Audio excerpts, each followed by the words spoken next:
Smell us now, lady. Welcome to MeatEater Trivia. MeatEater Podcast.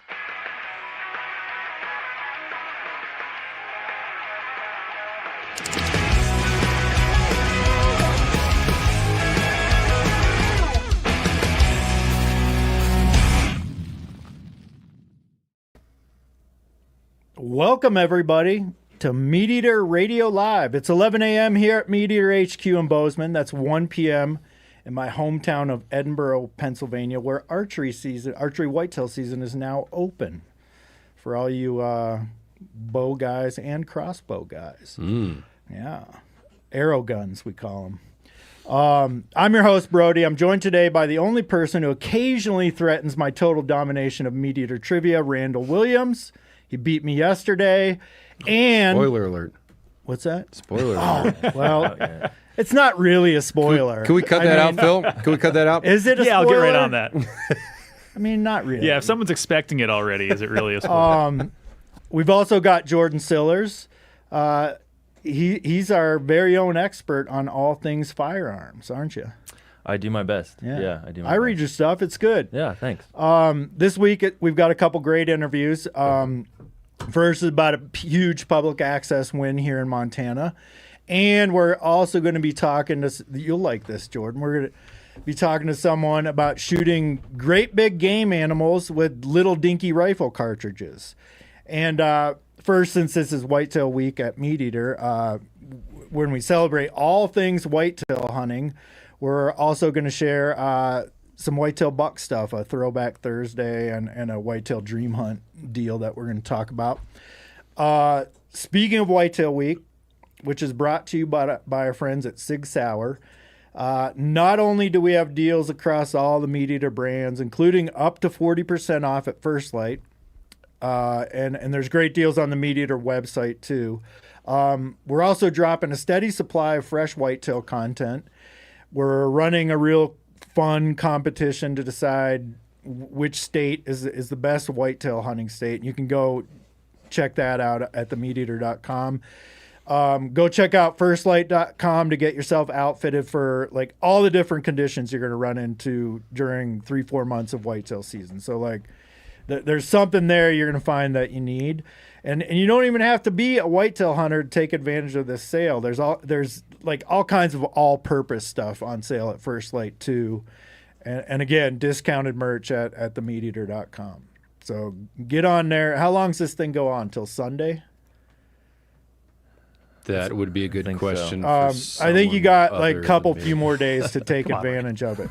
It's all over the website. If Steve were here, he'd go, "Come on, Randall." Yeah. He wouldn't know either, though. Yeah, exactly. I mean, we're busy doing this stuff. We can't keep track of everything. And we're so busy that we're going to skip the chit-chat today because we have a lot we're going to cover.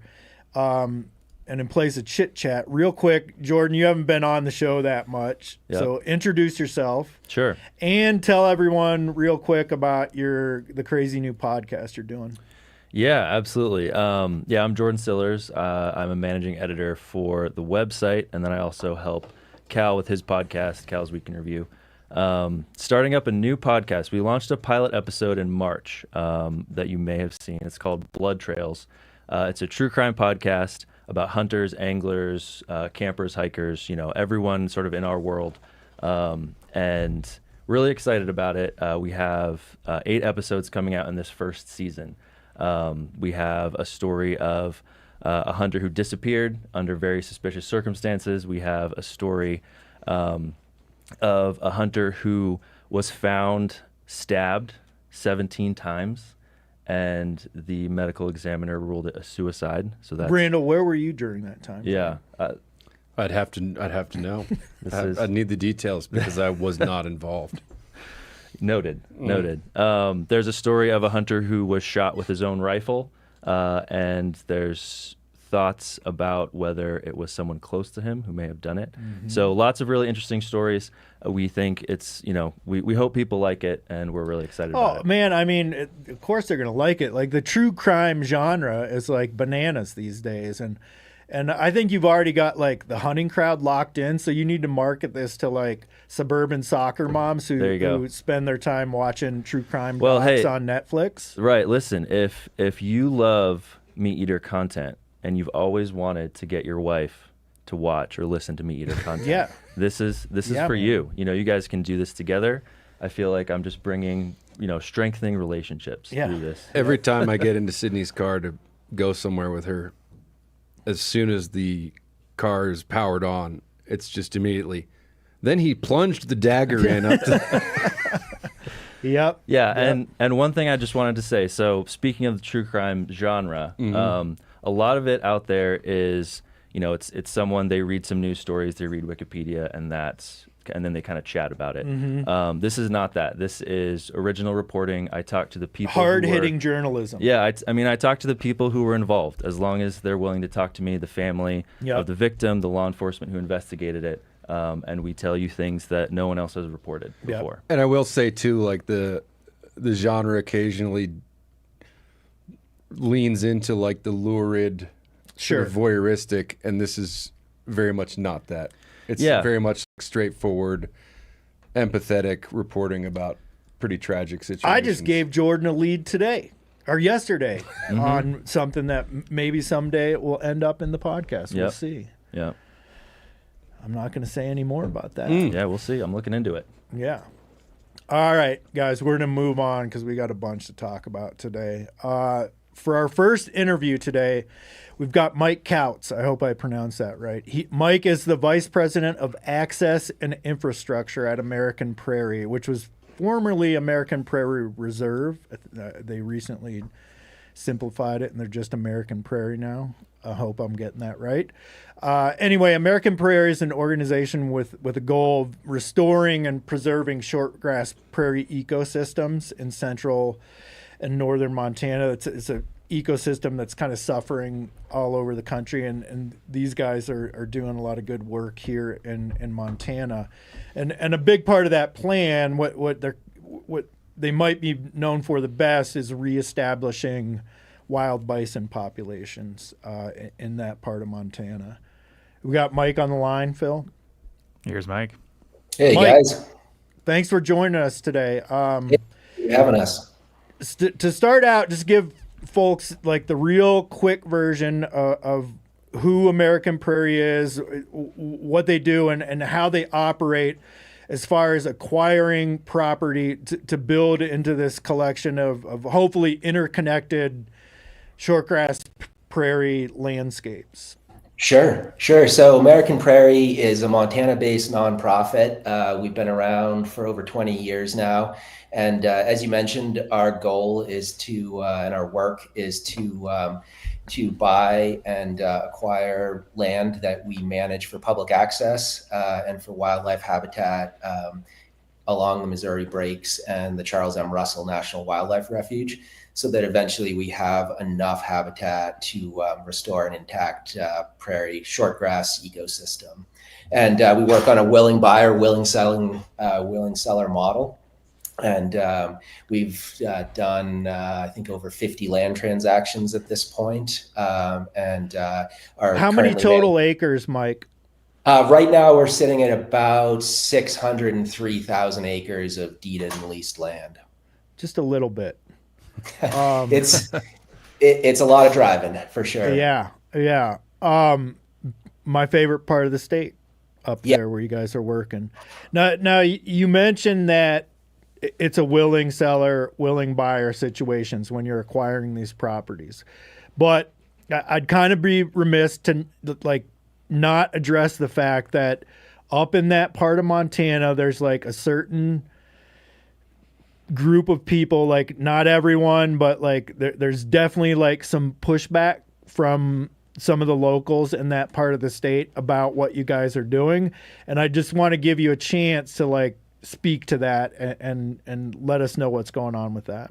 Yeah, absolutely. I think any big conservation project is not without controversy, and we're certainly no exception to that. So when you drive in that part of the state, you'll see Save the Cowboy, Stop American Prairie signs. Those are produced by United Property Owners of Montana, which I encourage anyone listening listening to this and folks who are from outside the state and trying to study up on this, you can just go to their website and see what they're about. And some of this is simply, a disagreement over how you manage landscape, and some of it is, I think, concern over changes, in the region, and some of it's just that we're new. Again, 20 years in Montana is an eye blink, and so some of it's just been we've had to go out there and earn trust, say what we're going to do, and then back that up with action. And so I think what you find is if you go out, you talk to our over the fence neighbors, you talk to the more than 60 ranchers in the region that we partner with on leasing grass or working through our Wild Sky program together, you find that actually we have great relationships. And I think, head on, we are not the enemy of Montana agriculture. Like Montana agriculture does great. The reason that we can do this in this part of the world is because all of the good stewardship that Montana ranchers have carried out for generations on this landscape. And often we find that we actually have the same goal, which is that we're hoping that and working to have this landscape look much like it does right now. We have slightly different methods there sometimes, but at the end of the day, we want this place to, as you were saying, it is one of the most spectacular parts, not only Montana, but the entire United States. And we're all working to make sure it stays that way. And something I'll point out is that I'm not sure what percentage of the acreage this is true on, but there's still cattle ranching going on some of your properties. Yeah. And again, that's, I think, when folks say, hey, there's controversy around this, a lot of that controversy is simply coming from a lack of understanding of what we actually do. So, we're sometimes get cast as like these bison folks who want wild bison everywhere. We manage our bison as livestock. So we disease test them. They're contained behind fences. They're not wild, free roaming bison. They're an important part of conserving them as a species, but they're not wild and free roaming. And we have about 850 bison right now on 2 properties. We have over 7,000 cattle on our properties. Yeah. So most of our properties, the grazer that does that role in the ecosystem, which again is a really important one, is cattle. And again, I was listening to Cal on the Joe Rogan podcast this week while I was driving, and it was awesome to hear him talking in front of such a huge audience about the value of prairies and that prairies globally are disappearing faster than any other ecosystem. And we have one of the best chances to set aside and protect some of our remaining grasslands anywhere in the world, right here in Montana. And so hearing him talk to Joe about that was awesome. And yet even Cal, who again, he's here in Montana, had a couple of bits of misinformation about American Prairie. Our money doesn't come from the Dutch. 97% is from within the United States, and our bison don't come from Yellowstone. They came from Elk Island in Canada, and we've done trades with some of our tribal neighbors who have Yellowstone genetics in their herd. But again, I think that's, and not to give Cal a hard time, because again, no, we'll make sure he hears this for sure. We don't let go any chance to correct Cal on. Oh well, you can tell him he shanked it on that one. Then it was just a miss, but he's a good guy. He'll acknowledge that he got it wrong and make a correction. But I think it just speaks to, look, here's somebody who's really well educated on conservation in Montana and around the U.S., but still had some of, these sort of persistent, misinformation about what we actually do, and a lot of that's on us. Like, we got to make sure we're out here talking with folks saying, no, actually, we're a bunch of Montanans. We're a Montana nonprofit, buying land, opening up to public access, managing it for wildlife habitat. Yeah, let's talk about that. One of the great things about American Prairie is that most, if not, I'm not sure if it's all of your properties, but most of the properties are open to public access for recreational purposes, which, it could be hiking, wildlife viewing. I think you guys have a campground. There's fishing opportunities and there's hunting opportunities. American Prairie runs a lottery for several bison hunting opportunities. Randall's wife last year took advantage of that and awesome. got herself was it great? She shot a big bull, didn't she? No. She had one of the yearling. Oh, I got She you. had one of the yearling tags, but honestly, one of the coolest, wildest hunting experiences of my life. You guys still eating that thing? Oh yeah, Nice. yeah. We just got the hide back. Awesome. So beyond the bison thing, you can go on these properties and hunt small game, upland birds, waterfowl, big game through Montana's block management program, which is a public access to private land program. It's like one of the best programs, if not the best program of that type in the entire country, as far as I'm concerned. So, if you're an outdoorsman, you should just be supporting this. I think it's a very good opportunity, which leads us to kind of the latest big story that involves American Prairie. So, Mike, tell us about Bullwhacker Road, the Wilkes brothers, and your latest acquisition and why it's such an important public access win for all kinds of outdoors enthusiasts, including hunters. Yeah, this has been one of the things we've been most excited about over the last couple of years here. We closed on a property called the Anchor Ranch that's on the north side of the Missouri River, about 70 miles southeast of Havre on the High Line, and 66,000 acres of deeded and leased land. But most importantly, the deeded land includes a 4-mile section of the Bullwhacker Road that was, in and out of court.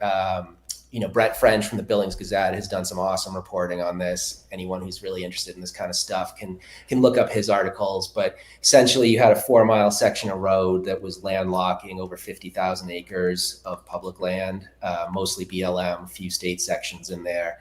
And normally, when we buy a property, we take about a year to figure out all the public access and do a full review of it. We were so excited about this, we opened the road right away. And said, look, this one's too important to sit on for a year. We're going to open it, at least this section, and it's just one of the most historic parts of the Northern Great Plains too, and has a fascinating history. It's part of the Cow Creek, which runs through part of the property, was part of the Nez Perce Trail. So where Chief Joseph led his people up from the Missouri River and the ford where they crossed on foot up into the Bears Paw Mountains. The Bullwhacker Road, it's named that because there were guys, whipping bulls up out of the Missouri River, because a lot of years the steamboats from St. Louis could only get up to about that point. So incredible history and just an incredible landscape, whether it's in hunting season or whether it's in the spring, you go down in there. It's just, an absolute maze of coulees and prairie canyons and, an incredible place to get lost and to go explore. And again, this will now open up 50,000 acres of what was landlocked public land, correct?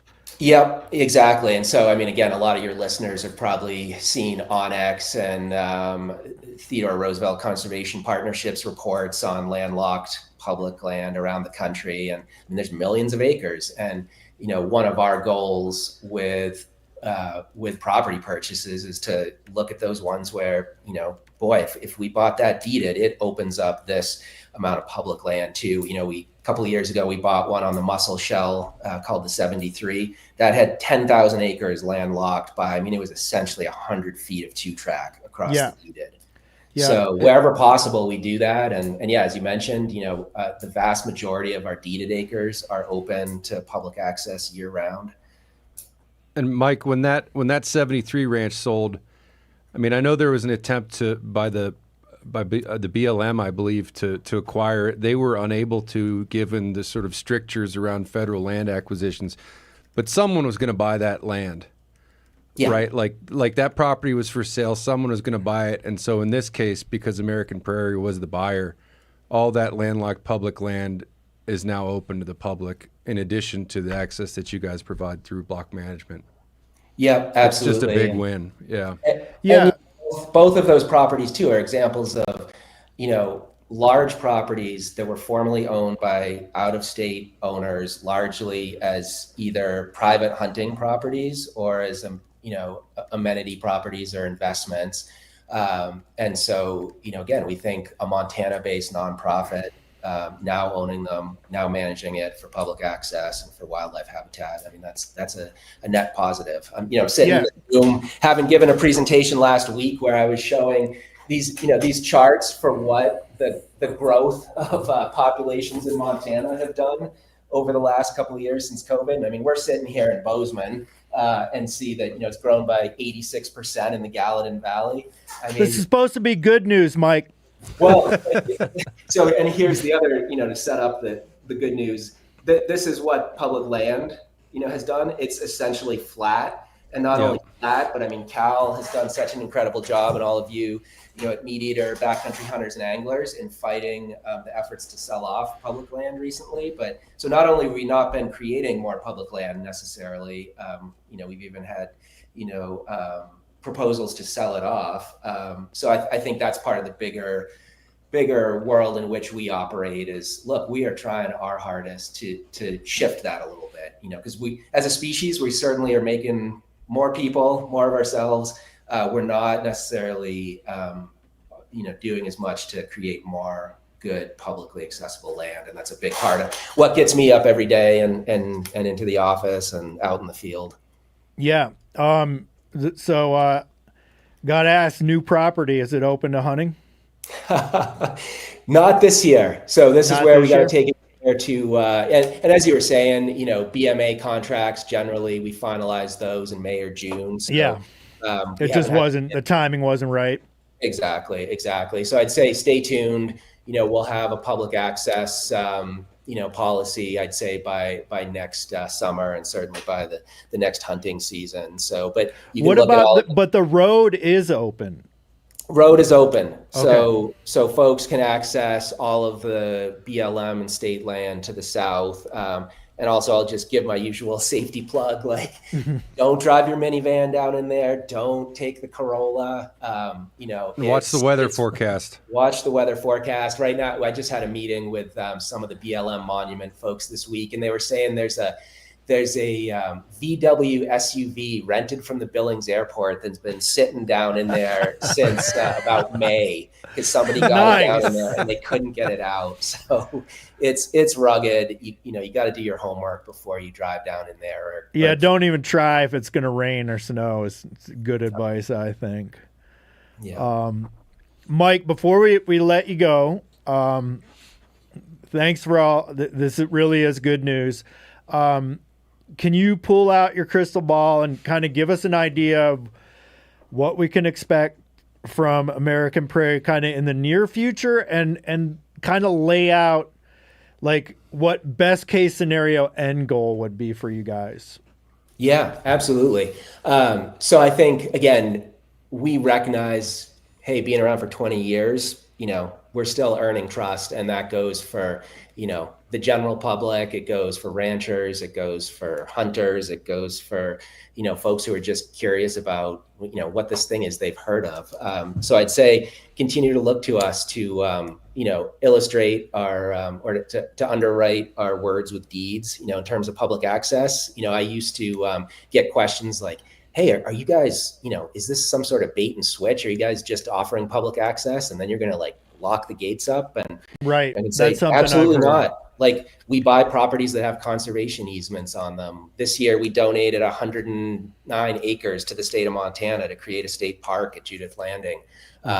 We open previously landlocked public land across our deeded roads and then assume the costs of maintaining those roads. So I'd say continue to judge us on what we do. And I think we often say, look, we're not asking for support or endorsement, do your homework, come to your own conclusion, but we do ask for understanding, just understand what we're actually doing. And in terms of public access, I think it's probably going to look a lot like what you see right now, where, we're in the top 10 largest landowners in the state enrolled in that block management access program with FWP. They're an incredible agency to work with. For your listeners outside the state, I mean, Montana is truly the last best place, I think, as an outdoors person and as a hunter in particular.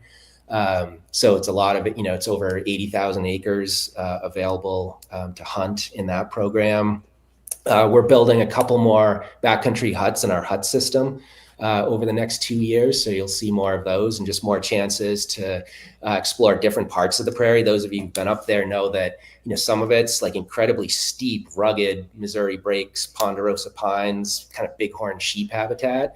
And then you get out on other parts and it's kind of the rolling sagebrush sea. And, we want to create opportunities for people to go out and explore that and understand why this place is so special and so worth protecting and handing on to the next generation.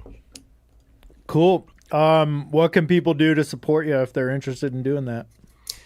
I'd say, hey, from my standpoint, it's come out and visit us, come out and see what it looks like on the ground. And you can plan a trip by just going to our website, americanprairie.org. We do have campgrounds, we have huts, but you can also just go out and load up your backpack and walk off, into the prairie and spend a night. So I just encourage people to go up there and make a visit and put your name in the hat for the bison harvest we offer. It is. Yeah, I've done it so far. I haven't drawn, Mike. So, keep putting in. Just saying. Keep putting in. Yeah. Thanks a lot, Mike. It was great talking to you. We'll have to check back in with you, Absolutely. And see if something's happening, get in touch with us and we'll talk again. Will do. All right. Thanks, Mike. man. We'll see you guys. Great. I like it. Okay. It's time to move on to some Whitetail Week stuff. We're going to do a Throwback Thursday Whitetail edition. Throwback on a Thursday morn. Steve and Brody take me back to 1974. Right. Throwback, I can't believe it. Did I mention Steve and Brody are old as shit? I think you have mentioned that. Yeah, several times, I think. Mm-hmm. All right, guys, we're gonna pull out the memories today and let you guys share some whitetail stuff with us. I think you're up first, Randall. All righty, Phil. Oh, yes. Now, I'll point out this picture is colored very strangely. It's an archaic digital camera.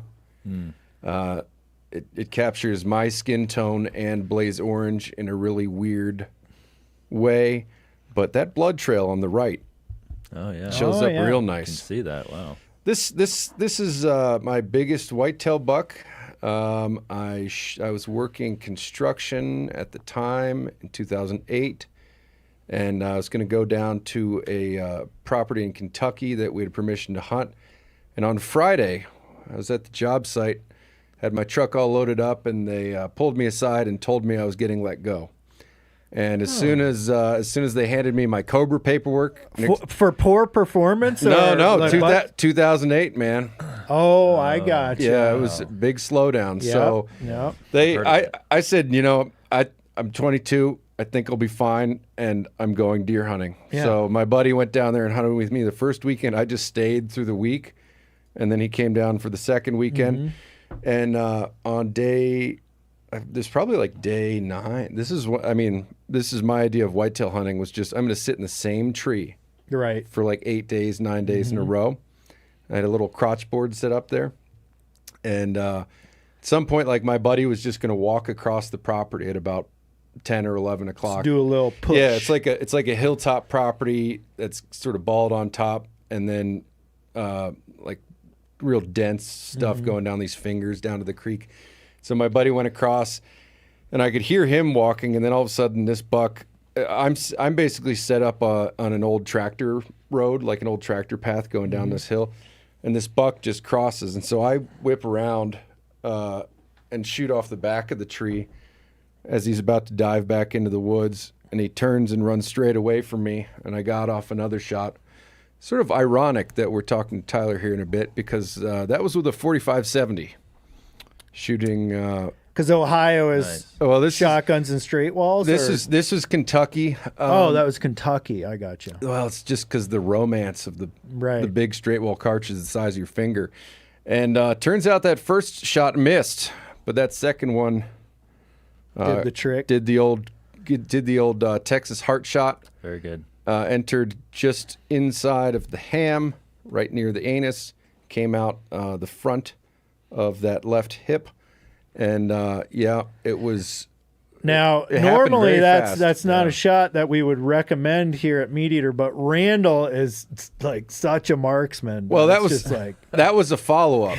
I know. That was a follow up. We don't really think that. Yeah, and we went over there, and actually the landowner who was their scoutmaster showed up like right then, and he's British and he was just excited to have us hunting there. He goes, "Oh, you got a buck! You got a buck! Yeah. Let's see it!" And he drove the tractor down, and we chained it up to he like just fixed up antique tractors. So then we hauled that thing up out of the bottom, and that was all she wrote. That's still your biggest buck to date, biggest whitetail buck. It is, yeah. Where is that? Where is that thing now? Oh, I've got in my home office. I've got like 9 deer heads just kind of scattered Euro mount on the little wall above it. Yeah, Euro mount. That's a homemade Euro mount too. Nice. So yeah, Nice.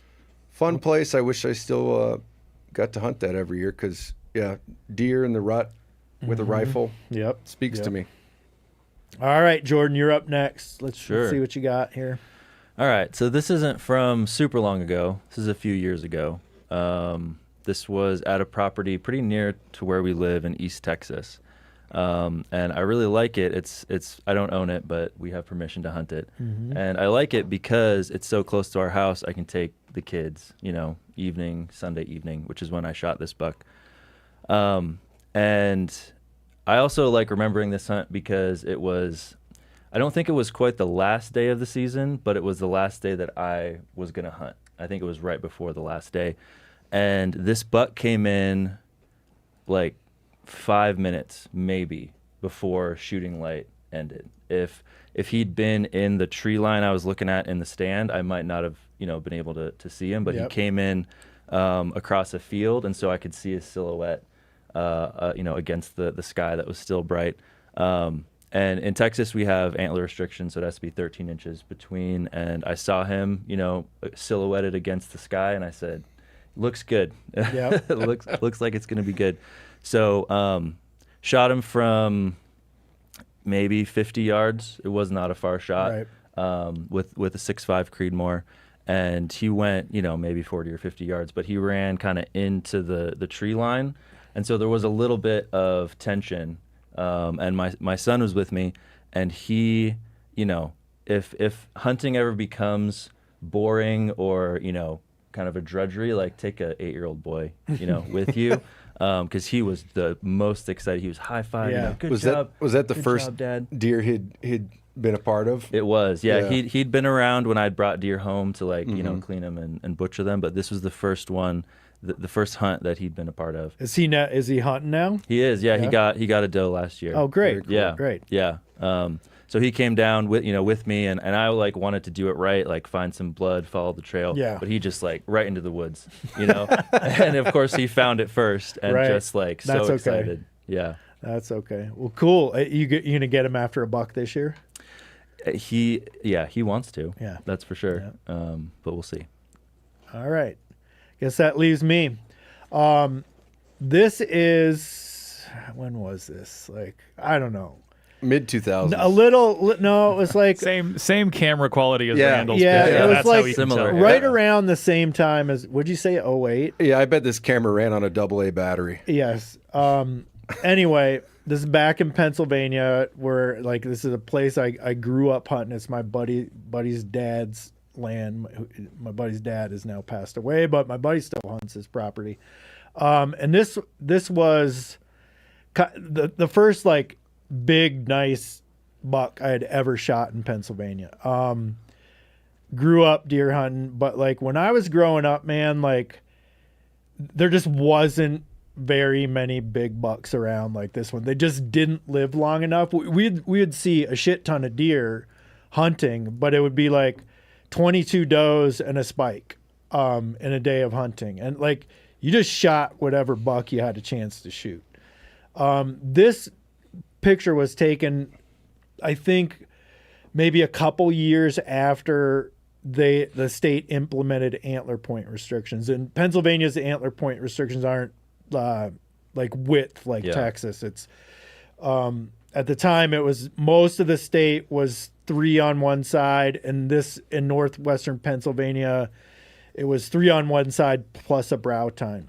And a lot of guys were like very against this new regulation at the time, but it really started paying off quickly. Like, a percentage of those 1.5-year-old bucks, a large percentage of those 1.5-year-old bucks that would have gotten shot now had a chance to at least get to another year. And now in Pennsylvania, like, they're killing big bucks, which was just not a thing that happened very often when I was a kid. So yeah, that's my one and only nice big Pennsylvania buck there. Nice. The same thing happened in Texas where people were very against the antler restrictions at first, and now you talk to pretty much everyone and they say it was a good thing. Yeah. We're seeing a lot more big deer. It works some places, it doesn't work others. They've Colorado tried it with mule deer. It was just like it didn't work. Just like it was a failed experiment, but like it's definitely worked in Pennsylvania. All right, Phil, do we got some action in the chat? Got a lot of action. Oh, geez, look at that. I'm being less picky about my questions here since I'm getting so many complaints about it. Leland, I've heard you ask this question, I think, for a month now, so I'm just going to bring it up. Let's get it out of the way. What are the functional differences between alpaca and merino wool, if any? If any of you can speak to this. This question should be directed to the experts at First Light. Yeah, this sounds like a and that is why I have not picked the question. Sorry, Leland. Thanks for being here. Never tried alpaca socks. Here we go. Question for Randall and the chat regarding hot dogs. Anyone made venison hot dogs? Have you done this, Randall? Tips on doing so? I have not. Steve and I were just talking yesterday about making a video trying to make the best venison hot dog. Yeah, closest I've come is making brats. You do. I mean, my understanding is that you do truly, to address the last sentence there, you do truly have to emulsify it, just make it into goo. Yeah. The tough thing is going to be the snap. So we were discussing that yesterday. You want a good positive snap on the dog, but we will hopefully address this in a video at some point. Cool. Ian asks, on the heels of the CWD podcast, how often do you guys get your deer and elk tested? I get them all known tested. Areas or would signs on the animal cause you concern? I've just gone to getting them all tested, man.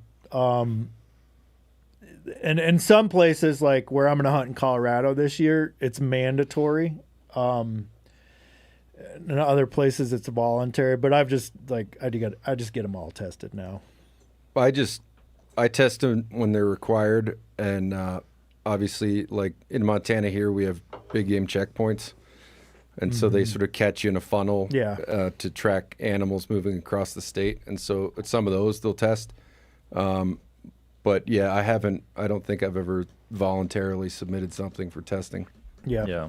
If you had kids, I'm not proud of that. If you had kids, you might look at it. Yeah, or if I valued my own health. Well, I mean, it's not. That's a joke. That's a joke. I know. Jordan, do you do any of that down in? Those Texans just don't care, man. Yeah, I don't. Well, our CWD problem, tends to be with the breeding facilities. So. Well, it's like that everywhere. I mean, when you look at like a map from like I think it's USGS, maybe it's Fish and Wildlife, I don't know, but you can look at a map and see where these outbreaks start, and it's like almost guaranteed that in the center of that thing, there's a high fence, canned hunt operation. Yeah, and I know there are areas where the wild population, there is a problem, and there may be mandatory testing there, but not where I've been hunting. So, speaking of kids, question for Brody and Jordan. Adam's taking his 6-year-old daughter on her first hunt this weekend, DIY blind in the woods. Do I let her try and shoot? Or just sit and watch me do it? I want to give her a good experience. There's too many unknowns here. Like, has she practiced? Has she put in the time? Does she want to? Does she want to? Has she been exposed to it at all yet? What hunt? I'm assuming deer, but I don't know. I'm assuming it's a deer. in my opinion, like you see a lot of pictures of 5 or 6 year old kids like holding the buck up. In my opinion, it's a little too early simply because they don't really know what they're doing. Yeah. They like don't understand it yet. It's not that you can't set them up with a rifle that'll work and stuff like that. So I would probably do the shooting and see how she reacts if she hasn't had any exposure to it yet. Jordan, Yeah, no, I totally agree with that. And if you get something, that's plenty of excitement for a 6-year-old. Sure, and walk through the skin and the gut and all that stuff tends to, like, as long as you don't be like, this is going to be a little gross. Yeah. Like, don't do any of that. Just like do it, and they're probably going to be fascinated by it. Yeah. Jackson asks, do you think the same arguments against crossbows, aka arrow guns, according to Brody, should be applied to the use of TSS turkey loads and long-range rifles? Never used a crossbow, but I've always thought the hate was odd. I agree. I don't get the hate. What's he talking about? Turkey loads? Yeah, like the super. No, like there's range. like no way. They're just like you're arguing against being more effective at killing turkeys. Like I don't agree with that. And I don't think there's like any possible way you could like turn back the clock on. Turn back the clock. And the long range rifles, it's like I don't see how you could even come up with an enforceable regulation. Yeah, I mean the only thing that I'm familiar with is the Idaho restriction on you can't have a rifle heavier than 16 pounds. I had no idea. And I do have a rifle that what doesn't meet that Idaho restriction. Yeah, you do. Oh yeah. But yeah, no one should really own a rifle over 16. But I agree, like the arguments against crossbows, like I just don't get it. Like everybody's like, oh, the sky's falling, all the deer are gonna get killed. Like why you can go hunt elk with a crossbow, as far as I know, in Wyoming during archery season. And like there hasn't been like any change. There's still plenty of whitetails where crossbows are legal. Like I don't get the hate, but whatever. Some bow hunters, I'd rather that they have a crossbow. Sure. For the sake of the animals. Yes. Yeah. I know there's other people here at MeatEater that probably wouldn't agree with the crossbow thing. I started hunting with a crossbow because I didn't have like an archery background. My parents didn't hunt, but they were encouraging, and you could go out and get a crossbow, and you knew how to sight it in. And we're drilling deer at 50 yards and super effective. Yeah. What do you think? Yeah. I mean, I agree. It's, fears of all the deer being gone definitely overblown. Mm-hmm. I think if you've spent, hours and hours trying to shoot a compound bow accurately, and then someone comes in with a crossbow, I do understand that. But you could say the same. You could say this, like the trad bow guys could say the same exact thing. Like those compound guys, it's so easy. They got sights and all. Like it's just a never-ending cascade of arguments. Yeah. Method of take arguments that end up just being horseshit as far as I'm concerned. Yeah. I think the whatever species population, that should be the first concern. Yeah. And exactly. If that's not a concern, it's maybe not worth getting too worked up about. There you go. Any more, Phil? Or we've got a lot. Let's do one more and then save the rest for the end of the show, and then any additional ones. Since the publishing team is here, when is MeatEater going to come out with a book made for babies? I don't think you're going to see that. Never say never. Maybe Jordan will write one. Oh. You still having babies? We have a 1 and a 2-year-old. Jordan's your man. Yeah. Yeah. I'm like way past that point, man. I don't even remember what it was like for my kids to be babies. And I'll just put out there that we know what books we're writing until we die. 2028 at this point. So. Yeah, not something I'd count on. Great. All right. We're all done with those, Phil? Yeah, unless you want to keep going, but we've got the end of the show. What time is it? We're running a little long, so we can. All right, there we go. Let's move on to our next interview. All right, everybody. Our next guest is Tyler Freel, who is a writer for Outdoor Life, and he hosts his own podcast called Tundra Talk. And if you didn't catch Tyler on the MeatEater podcast, we had him on, I don't know, a year, like maybe last more. hunting season, I think. Yeah, episode 506. You can check it out. And if you're not familiar with his work, just like Jordan Sillars here, he has a wealth of knowledge about firearms and rifle cartridges in particular. And that's mostly what we're going to chat about with him today. Tyler, you on the line, buddy? Yeah, I think so. Great. Thanks for joining us from up in Fairbanks, Alaska. I'm in Wyoming right now, actually. Oh man, what are you hunting in you Wyoming? could come in person. Yeah, what are you hunting in Wyoming? I shot a nice antelope yesterday. Great. I'm about to do that in a week or so. Before we get into shooting great big animals with teeny little rifle cartridge, how'd your moose hunt go? It was pretty disappointing this year. That's funny because I heard the same from some other people. It was a tough hunt this year up there. Yeah, people like to blame it on a lot of things. We spent 14 days hunting, and the first 10 days are kind of in the prime time. And where we hunt, we have to call them. We're just in this swamp that you can't. There's a couple spots we can see, but you hunt out of a elevated stand, don't you? Yeah, we got a tripod so you can get up over the brush. Otherwise, you just can't see anything. Mm-hmm. Yeah. And the first 10 days, basically, we hunt, 5-6 hours in the morning and 5-6 hours in the evening usually. And every time we went and called, we heard multiple bulls, but they just would not. They just would not come. Yep. So as an Alaskan who hunts, like that, getting that moose every year is, I'm assuming, kind of important. So like, how's your winter meat supply looking, and what are you going to do to make up for not getting a bull? Well, I'm sitting okay for now. Yeah. We do depend on it, but I like having a little bit of a surplus.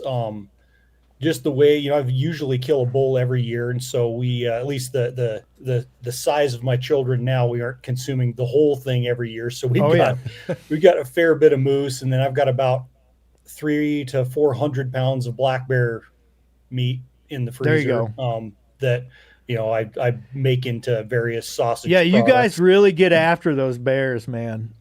Yeah. I don't know what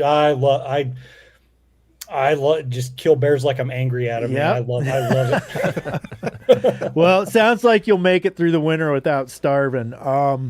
What I really wanted to have you on today to talk about is I feel like you've got like a very realistic take on the effectiveness of what many hunters, not all, but a fair amount of hunters consider to be like undersized, underpowered rifle cartridges for big game animals. I've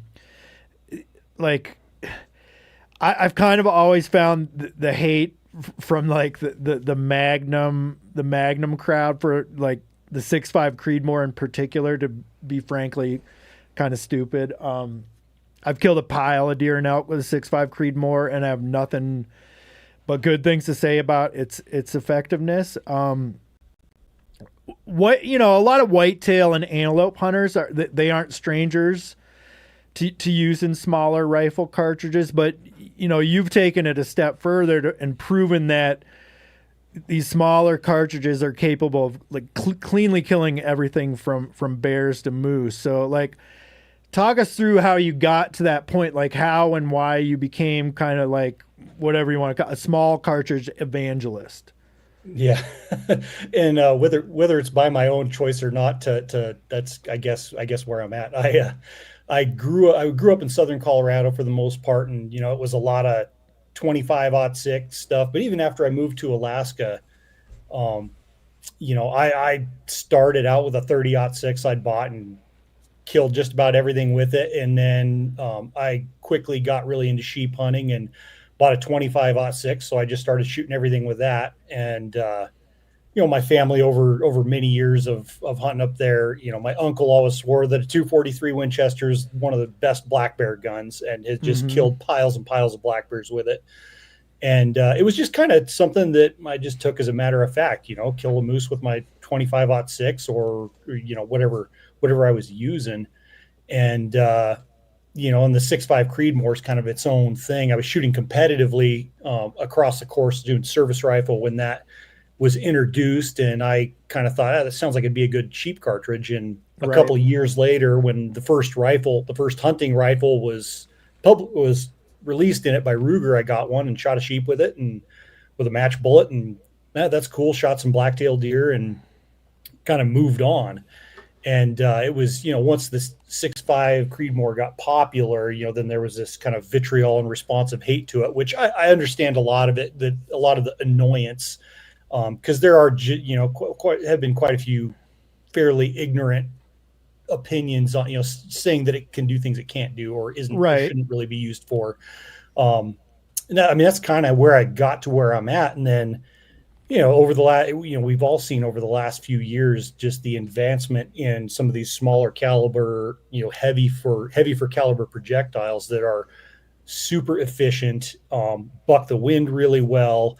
And so I've started kind of getting further and further, and I'm not afraid if I'm do my research and am convinced something will work okay, I'm not afraid to try it. And so far the results have been like really, really pleasing. And since starting, working full time for Outdoor Life, I mean, I shoot a ridiculous amount, and it's just kind of solidified a lot of points that I think a lot of times, we focus on things like cartridge when there are a lot more important things that are going to contribute to our success. Yeah, yeah. One thing I wanted to ask you. Like, I'm kind of curious how you feel like when you're using, say, a 6.5 Creedmoor or even smaller cartridge, and you're shooting like larger game animals, maybe not like whitetails or, antelope or something like that. Like, how big of a role do you feel like bullet selection is playing, like, to be effective and like has like advancement in bullet technology like really made it possible for these newer, smaller caliber cartridges to play a role in big game hunting? Yeah, I think it plays a role. I think it's kind of raised the bar over, the capability overall has increased.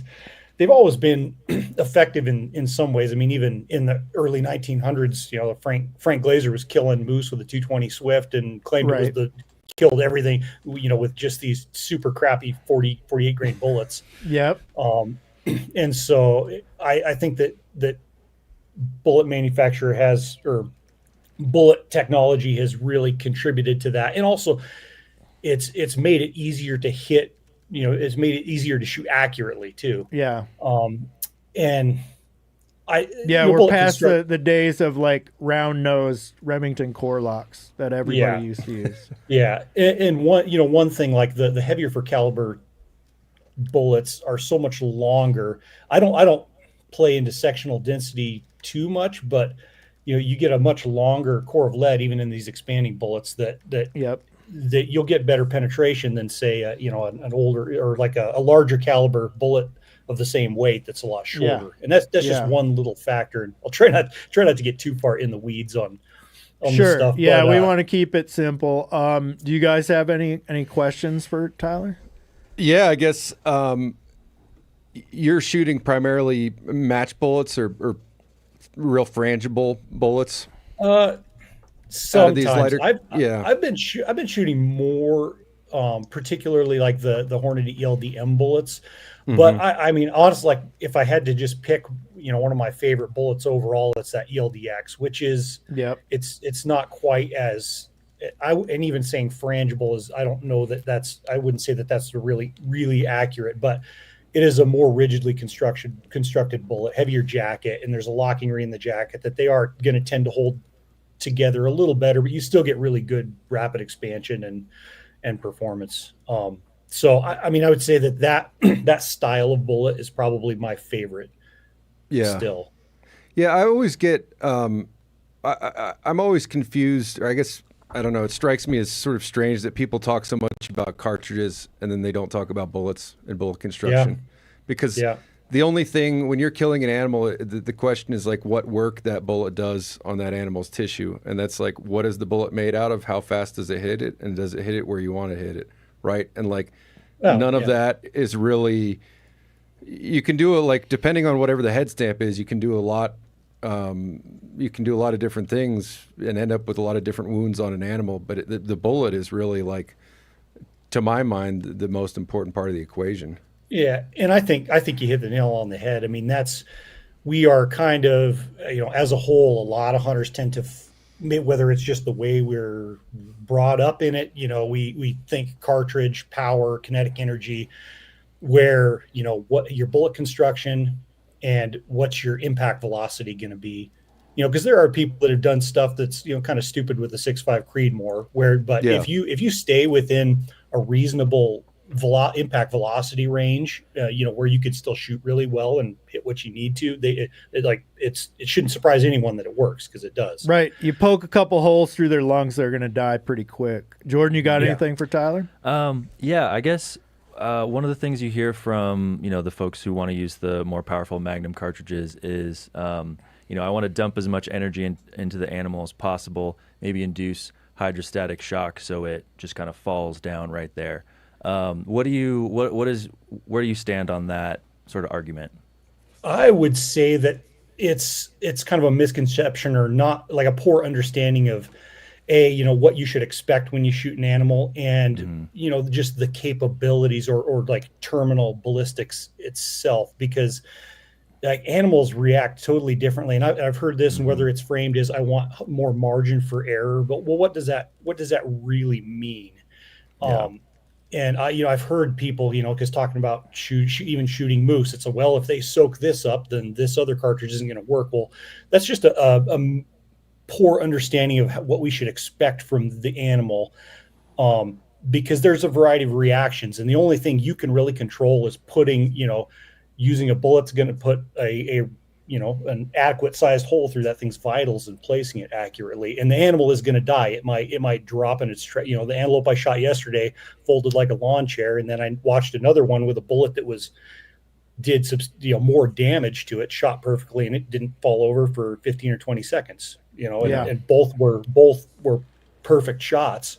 It's just the results will vary, and a lot of times we have, a spectacular result, or what we interpret as that, and we don't, it's a small sample size that kind of falls within a wide range of possibilities. All right, let's speaking of results, and if any of you are still doubting, like, what Tyler is saying about the capabilities of some of these smaller bore cartridges, I want you to check out a video that he made last year when he killed, an Alaska Yukon bull moose is probably like 1,600 pounds. It was with a 22 ARC, Tyler. Is that right? Yeah, 22 ARC. 80 LDMs. And 88. And all right, enough nerding out, Randall. Yep. I'm an ELDM man myself. Before you chime in to like talk trash about how this plays out, I want you to first think about this. I killed an Alaska bull moose last year with a 300 Win Mag, and it took 3 good hits to put that bull down. So, like, keep that in mind as you're watching this video. Phil, you can go ahead and roll the tape here. Okay, I'm ready whenever. If you got a clear shot. Oh. A lot of brush. You're gonna want to do it.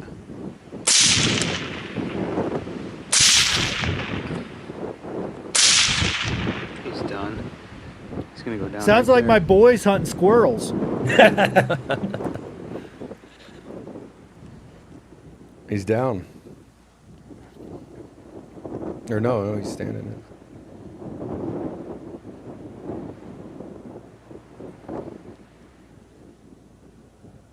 Now, like, this is kind of what I'm talking about, like, before you chime in talking trash.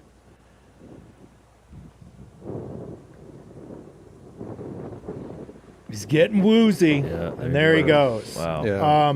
Yeah, dude. So, right.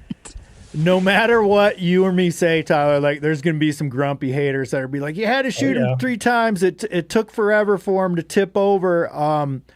But like with a big bull moose, that's not unusual with a great big caliber, because it's a huge animal and it just takes them a long time to bleed out, right? So I've got to believe that, like, part of the advantage in the situation you were just in is that you were able to stay on target and like get real quick, accurate follow-up shots because you're just like not dealing with recoil, right? Yeah, no, and and that was a gas gun, and the first shot. And the funny thing is, like, say if you shoot something more than once with a small cartridge, it wasn't enough gun. But if you shoot them more than once with a big cartridge, they're tough. Right. Like the first shot was perfectly through both lungs, and that, it's all speculation. He may have gone another 50 yards, right. Just based on, and that's one of the reasons I chose to do that is because I have quite a bit of experience with how moose die and, the situations that we're shooting them in there, and felt, obviously confident enough to try it. And, and actually getting the second shot where he turned, it hit him unfortunately in the hind quarter, but making lemonade out of lemons. It was pretty impressive. Like that bullet went through 10 inches of meat and then completely shattered the femur and was ended up somewhere in the guts. But the first and third shot were both through the lungs. Yeah. And it was impressive, man. All right, we're gonna have to move on to our next segment, Tyler, but thanks for joining us. Stay in touch. It's like probably almost winter up there in Fairbanks. I'd imagine it's getting close. So have a great fall and winter up there, and we'll talk to you another time. That sounds great. All right, thanks a lot, Tyler. man. Thanks, Tyler. Yeah, thank you. Okay, our next segment. Again, if you didn't realize, it's Whitetail Week here at MeatEater. And since everyone loves just kicking back and talking hunting, shooting a breeze about hunting, which is something I think we should do more of on this show, and so does the Honest, I think. We're going to have a little chat about what our dream whitetail hunt would be. So, boys, do you already have like a bucket list whitetail hunt in mind, or is this something you had to like really stop and think about? I mean, I feel like I'm still trying to figure it out in East Texas a little bit, but I would love to go do a Western whitetail hunt. I grew up in Virginia and now in East Texas. Well, West is big, man. You got to pick a spot. What would you recommend for that? Montana. If you like whitetails. There you go. Yeah. I'd love to do that. Just getting out of the tree stand, it's what you got to do. There's plenty of opportunity for that here. Yeah. I mean, Wyoming's got some good whitetail hunting. Colorado's has some giant whitetail bucks, but they're almost all in the eastern half of the state, and it's almost all private land. Right. Right. Like if you want to do a public land hunt, it'd be hard for me to pick somewhere other than Montana. Yeah. Yeah. I mean, that just sounds great. Getting to see that landscape, walk around, do a rifle hunt would be a lot of fun. I had to think about this a little bit. I don't necessarily know that they're bucket list. It's a bucket list hunt. A bucket list hunt for me would be like going to the most exclusive whitetail property that has the biggest bucks and shooting it. But the one hunt I've always wanted to do, or just been fascinated by, is doing like a North Woods Big tracking woods, in the snow, like in Maine. You see some of those. I just think that would be sort of the coolest, most mind expanding experience. The Adirondacks in New York would be super cool. I think low deer densities, but tracking a buck. Wear a wool hat, carry a lever gun. Yep. Very cool. Yeah, I like that idea. Mine would be something it's totally out of my comfort zone and hunting style. I would it's just something I would mentally have a tough time with, but I'd still want to do it, which is one of those Saskatchewan hunts where you're sitting in a blind and it's minus 10 degrees, but you're hunting during the rut and you're hunting for these 300 Giants. plus pound whitetails. They'll have 150-inch rack and it looks small because the deer are just so giant. I think that would be a super cool experience. It would be miserable, but it would be cool too. Yeah. No, I think one of the cool things about whitetails is there's just so many different ways you can do it. That's like pick a spot. Stands, drives. Yep. I've also been really intrigued. Whenever I see an image of a whitetail deer in a canoe, always gets like me a little tickles excited. something in my brain. Yep. Definitely a water-based hunt would be real cool. Okay, Phil, let's jump back into the chat. Is everyone talking about whitetails or guns or what? There's a lot of gun talk during the Tyler Freel conversation. Not a lot of questions though. I love this chat because they just talk amongst themselves and share info and opinions, and they're all very kind about it. You guys rock. But we do have a lot of questions still.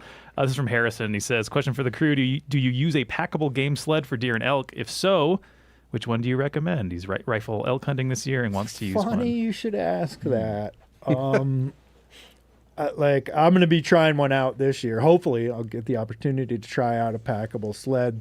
I've used sleds in the past, mostly for elk, but like the ice fishing sled type things, like where you shoot it, then go back to get the sled and then bring it out and use it to pack the animal out, the quarters out, or whether we had to do that with my kids' elk last year.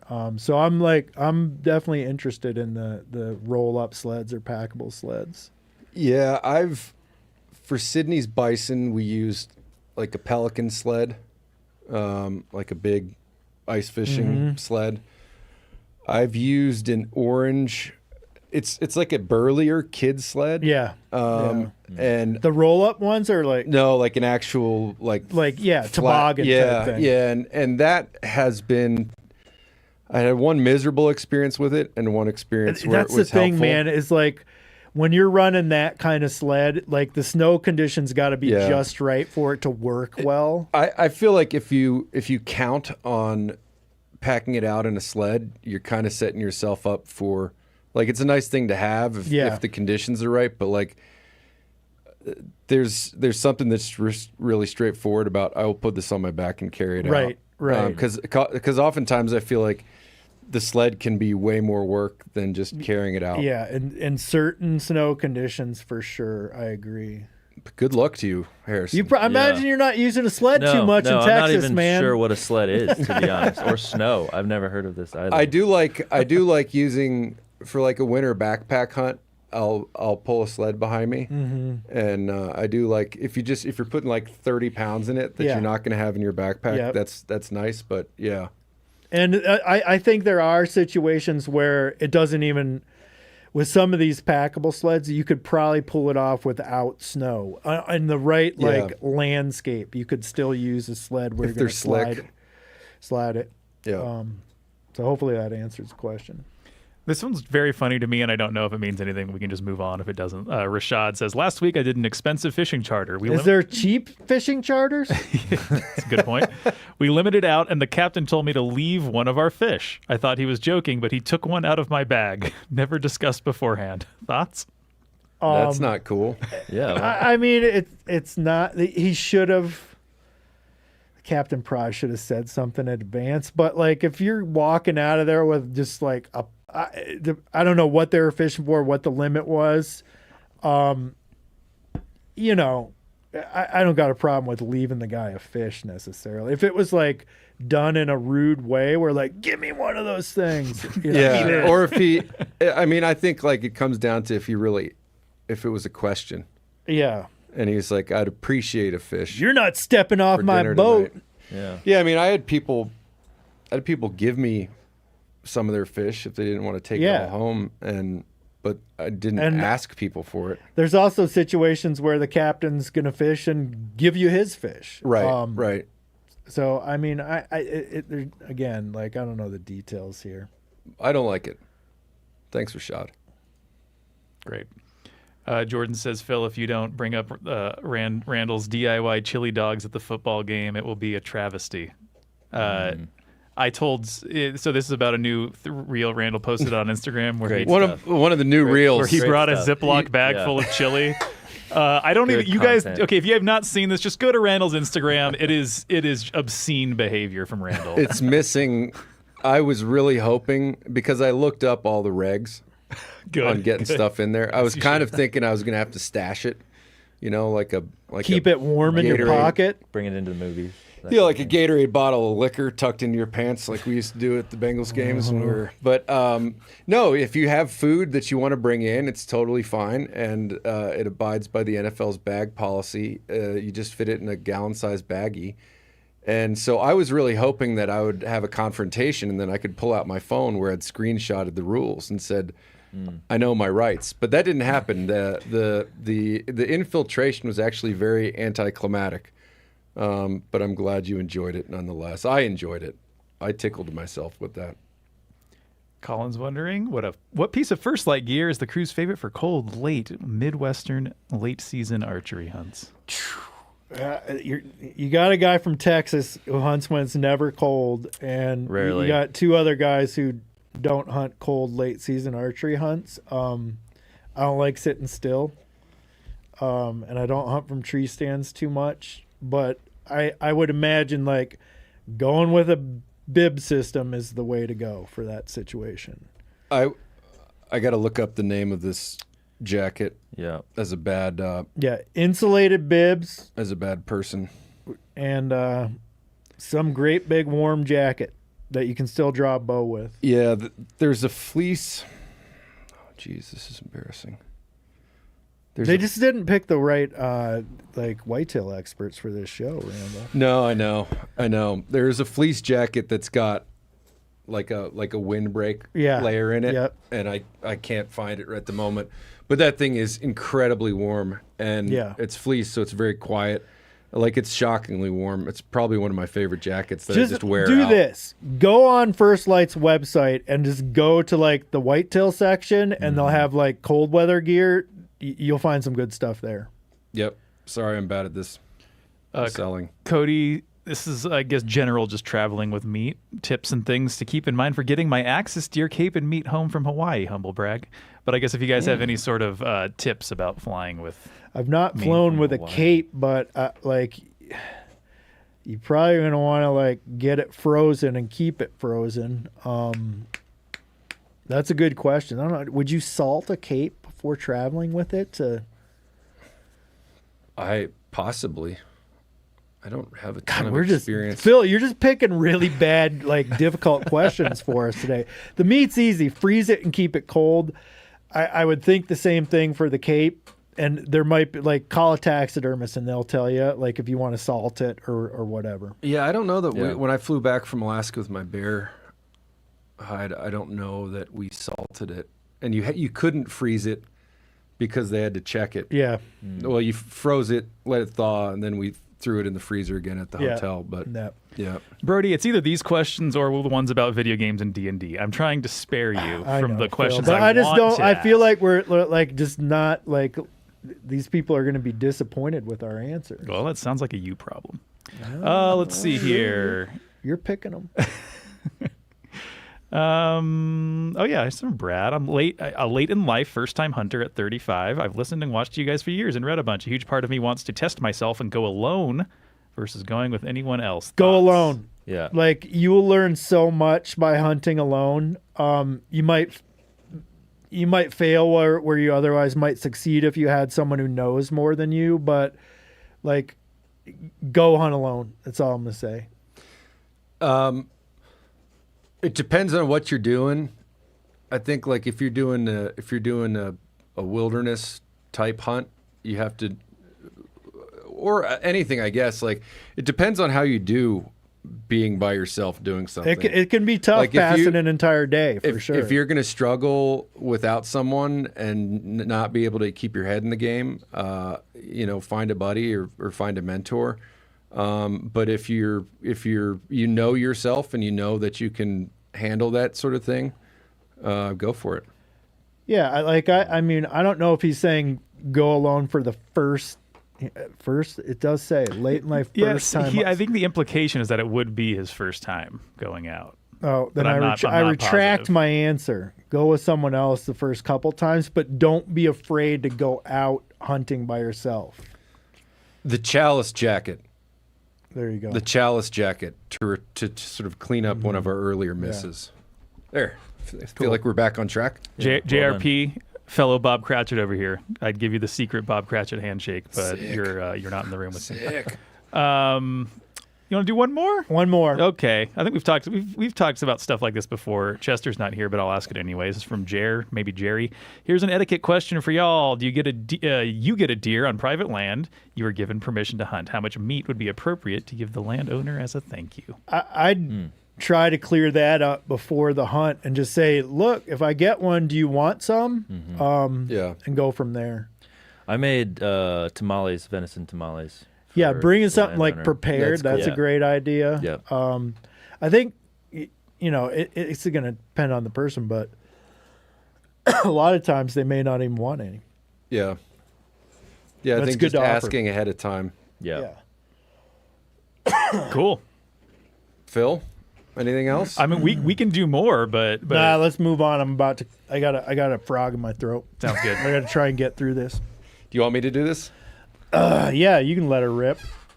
Hey everyone, in case you haven't heard, this December, MeatEater is doing a big Christmas live tour through 6 cities in the Southeast. You can get all the info on locations and venues on our website, but here's the catch. Tickets are going fast. In fact, Fayetteville, Arkansas is already sold out, so if you want to catch a fun evening with Steve, Giannis, Clay, Randall, and some very special guests, you better buy your tickets ASAP. I forgot Brent. He's going to be there too. And Brent Reeves, everybody. Yeah, those tickets are going fast. Fayetteville's sold out. I think overall, a majority of tickets, if you look at the collective body of tickets, a majority are gone. So don't wait too long. It's nice to get some Christmas shopping out of the way. So if you've got a friend, a family member who would appreciate a fun evening of laughs and outdoor-themed entertainment, why don't you hop on to the MeatEater.com/tour, I believe. Yep. And go to our events page. They'll be easy to find. Yep. So get on that. And one last thing. Next week's show is going to be a pre-recorded episode because Randall and Phil are going out of town to play video games in Nashville. But you guys aren't going to believe this. Steve and Ranella is going to be on Radio Live, which I don't know how long it's been, Phil, since he's done that. It's a few months for sure. Yeah, so you don't want to miss it. And that's it, man. That's it for today's show. Thanks for listening, and tune in next week. Thanks, everybody.